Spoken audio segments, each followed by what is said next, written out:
Je voudrais d'abord remercier Madame Biaka Debatz, qui est la secrétaire d'État de la région de Bruxelles-Capitale à l'égalité des chances.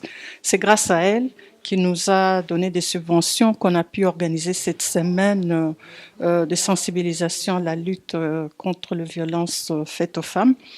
Et je voudrais aussi remercier l'équipe de CIPROC, les bénévoles, les personnes qui travaillent ici, des employés qui ont vraiment beaucoup travaillé pour que cette semaine se passe convenablement. Et enfin, remercier tous les usagers de Ciproc, toutes les personnes qui sont venues.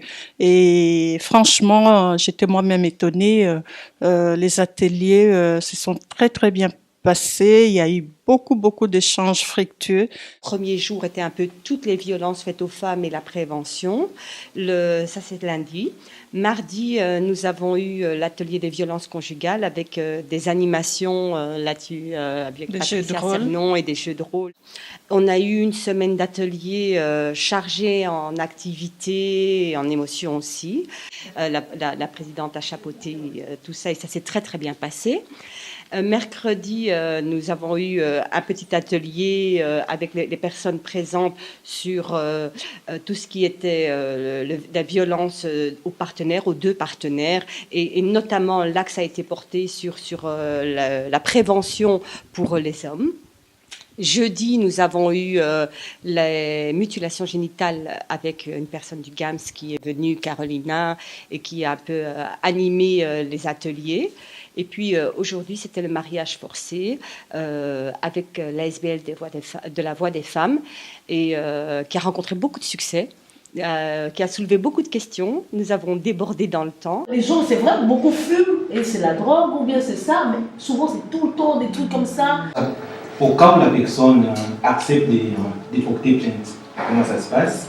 Moi, je parle de ces mariages où le consentement a été forcé. C'est pour ça qu'on appelle mariage forcé. Se marier religieusement, il y en a beaucoup qui le font, notamment pour faciliter les relations sexuelles, parce que, appelons un chat, parce que maintenant on utilise un petit peu le mariage religieux à des fins autres que purement religieuses. Parce que moi j'ai beaucoup de jeunes filles qui me téléphonent, là ils veulent se marier avec moi religieusement, je dis réfléchis, si tu veux te marier, si tu es sérieuse d'abord à la commune, pas religieusement, parce qu'après il va te laisser comme ça, et puis quoi? Mais religieusement, il faut aller au consulat, et le consulat en Belgique, par exemple pour les Marocains, refuse. Moi je m'engage et elle dit oui. Je suis la directrice de la Voix des femmes.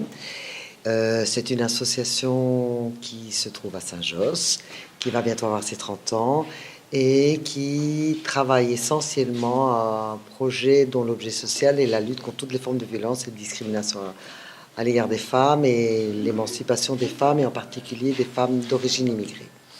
Alors aujourd'hui, j'ai été invitée ici pour parler des mariages forcés.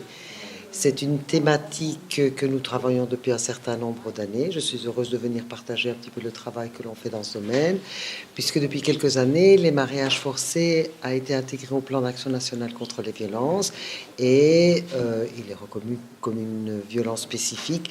Et donc, il y a toute une série de campagnes de sensibilisation qui ont été faites sur le sujet.